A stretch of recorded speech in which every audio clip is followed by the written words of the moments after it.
அனைவருக்கும் வணக்கம். இப்போ நம்ம வந்து பேங்கிங்ல என்னென்ன டைப் ஆஃப் அக்கவுண்ட்ஸ் இருக்கு அப்படிங்கிறத பார்ப்போம். ஸோ நிறைய விதமான அக்கவுண்ட்ஸ் இருக்குங்க. ஸோ இதில் மேஜராக என்னென்ன வந்து நம்ம தெரிஞ்சுக்கணும் அப்படிங்கிறத பற்றி இந்த வீடியோவில் நான் உங்களுக்கு சொல்கிறேன். ஸோ ஃபஸ்ட்டு பார்த்தீங்க அப்படின்னா ஜென்ரலாகவே savings account. So savings account அப்படிங்கிறது எல்லாருமே ஓப்பன் பண்ணக்கூடிய ஒன்று. ஒரு அமௌண்ட்டை நாம் வந்து சேவ் பண்ணி வைக்கிறது இல்லை நம்ம போட்டு வைக்கிறதுக்கு நம்ம யூஸ் பண்ணிக்கிறது தான் வந்துட்டு சேவிங்ஸ் அக்கௌண்ட். இந்த சேவிங்ஸ் அக்கௌண்ட்ல என்ன அப்படின்னா இதுக்கு இன்ட்ரெஸ்ட் வருமானு கேட்டிங்கன்னா இன்ட்ரெஸ்ட் வரும். பட் ஆனால் ரொம்ப மினிமலாக வரும். ஒரு 2 to 3% மாதிரி தான் நம்மளுக்கு வரும். அதே மாதிரி வந்து வித்ட்ராவல் லிமிட்டுக்கு சில ரெஸ்ட்ரிக்ஷன்ஸ் வந்து நம்மளுக்கு இருக்கு இதில் வந்துட்டு. இன்னொன்று பார்த்தீங்க அப்படின்னா current account. So current account வந்து என்ன அப்படின்னா பிஸ்னஸ் பண்ணுறவங்க மேஜராக இதை வந்து யூஸ் பண்ணிப்பாங்க. அதாவது மெயினாக வந்து டிரான்சாக்ஷன்ஸ்க்காக இதை யூஸ் பண்ணிப்பாங்க. இதில் வந்து அந்த வித்ட்ராவல் லிமிட் அப்படிங்கிறது எதுவுமே கிடையாது. பட் ஆனால் என்னன்னா இதில் இன்ட்ரெஸ்ட்டும் ஏர்ன் பண்ணாது இது வந்துட்டு உங்களுக்கு. அடுத்து பார்த்தீங்கன்னா FD. So fixed deposit. So fixed deposit வந்து என்ன அப்படின்னா நம்ம ஒரு லம்சம் அமௌண்ட்டை வந்து ஒரு பர்டிகுலர் பீரியடுக்கு நம்ம இன்வெஸ்ட் பண்ணுவோம்.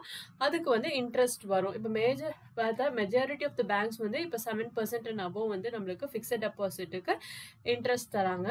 இதில் வந்து நம்ம ப்ரீ க்ளோஷர் பண்ணோம் அப்படின்னா அதுக்கு வந்து அவங்க வந்து பெனால்ட்டி வந்து நம்மளுக்கு சார்ஜ் பண்ணுவாங்க. அதே மாதிரி பார்த்தீங்கன்னா ரெக்கரிங் டெபாசிட். ஸோ ரெக்கரிங் டெபாசிட்ன்றது மந்த்லி ஒரு ஃபிக்ஸட் அமௌண்ட்டை நம்ம வந்து இன்வெஸ்ட் பண்ணுறது ஒரு 1 இயரோ இல்லை 15 மந்த்ஸோ அந்த மாதிரி. இதுக்கும் இன்ட்ரெஸ்ட் இருக்குது. பட் இதோட இன்ட்ரெஸ்ட் பார்த்தீங்க அப்படின்னா ஃபிக்ஸட் டெபாசிட்டோட கொஞ்சம் வந்து நம்மளுக்கு கம்மியாக இருக்கும். அடுத்து பார்த்தீங்க அப்படின்னா என்ஆர்ஐ அக்கௌண்ட். ஸோ என்ஆர்ஐனாலே நான் ரெசிடென்ட் இந்தியன். ஸோ இது வந்து வெளிநாட்டில் தங்கி இருக்கிற இந்தியன்ஸ் வந்துட்டு இங்கே ஓப்பன் பண்ணக்கூடிய ஒரு அக்கௌண்ட் தான் வந்துட்டு என்ஆர்ஐ நான் ரெசிடென்ட் இந்தியன் அக்கௌண்ட். ஸோ அடுத்து வந்து senior citizen. So senior citizen பேர்லே என்ன அப்படின்னா 60+ அவங்க வந்து ஓப்பன் பண்ணக்கூடிய ஒரு அக்கௌண்ட். அவங்களுக்கு என்ன பெனிஃபிட் அவங்க இது ஓப்பன் பண்ணாங்க அப்படின்னா நார்மல் சேவிங்ஸ் அக்கௌண்ட்டை விட அவங்களுக்கு இதில் பார்த்தீங்கன்னா ஹை இன்ட்ரெஸ்ட் ரேட் கிடைக்கும். அதே மாதிரி அவங்களுக்கான அடிஷ்னல் பெனிஃபிட்ஸும் இதில் வந்து இருக்குங்க. அடுத்து வந்து பார்த்தோம் அப்படின்னா salary account. So salary account வந்து என்னன்னு நம்ம எந்த ஒரு கம்பெனியில் நம்ம ஜாயின் பண்ணாலும் நம்ம இப்போ அவங்க வந்து சில பேங்க்கோட டைப் வச்சிருப்பாங்க இல்லைங்களா. ஸோ அங்கே வந்து உங்களுக்கு ஏற்கனவே சேவிங்ஸ் அக்கௌண்ட் இருந்ததுன்னா அதை வந்து நீங்கள் சேலரி அக்கௌண்ட்டாக மாற்றிக்கலாம். அப்படி இல்லை அப்படின்னா நீங்கள் புதுசாக அந்த பேங்க் கிட்ட ஒரு அக்கௌண்ட் கிரியேட் பண்ணிக்கலாம். இது வந்து மெயினாக என்னன்னா நம்ம சேலரி கிரெடிட் பண்ணுறதுக்கான ஒரு அக்கௌண்ட். என்ன பெனிஃபிட் அப்படின்னு பார்த்தீங்க அப்படின்னா இல்லை மினிமம் பேலன்ஸ் வந்து நம்ம எதுவுமே மெயின்டைன் பண்ண தேவையில்லை. இப்போ சேவிங்ஸ் அக்கௌண்ட்ல ஜென்ரலாக பார்த்தீங்கன்னா 5,000 அந்த மாதிரி மினிமம் ஒரு பேங்க் பொறுத்து அந்த அமௌண்ட் மாறும்.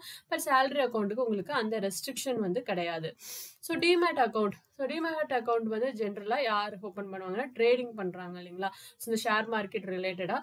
ஸோ அதுக்கு வந்து இப்போ நிறைய ட்ரேடிங்ஸ் இருக்குது நம்மளுக்கு. இப்போ ஜெரோதா, ஆனந்ததி, ஐஏஎஃப்எல், அப்புறம் ப்ரோ ஸ்டாக்ஸ் அந்த மாதிரி நம்மளுக்கு நிறைய டிமேட் அக்கௌண்ட் இருக்குது. ஸோ உங்களுக்கு ஏதாவது டிமேட் அக்கௌண்ட் நீங்கள் ஓப்பன் பண்ணணும் அதுக்கு ரிலேட்டடாக உங்களுக்கு ஏதாவது டவுட் இருந்ததுன்னா நீங்கள் கண்டிப்பாக கமெண்ட் செக்ஷனில் போடுங்க, நான் ஹெல்ப் பண்ணுறேன்.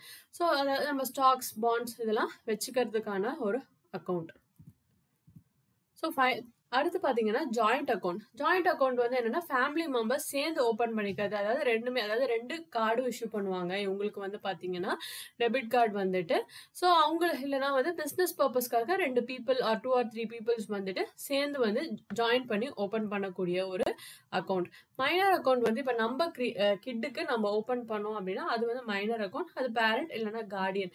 ஸோ அவங்க வந்து ஒரு சர்டன் ஏஜ் வந்ததுக்கு அப்புறம் 18+ வந்ததுக்கு அப்புறம் அவங்க வந்து அது கண்ட்ரோல் எடுத்து அவங்க அதை வந்து டேக் ஓவர் பண்ணிப்பாங்க. இந்த வீடியோ உங்களுக்கு பிடிச்சிருந்துச்சுன்னா நம்மளுக்கு இன்னொன்று நான் இங்கே என்னன்னா கார்பரேட் அக்கௌண்ட் நம்ம சொல்லுவோம்.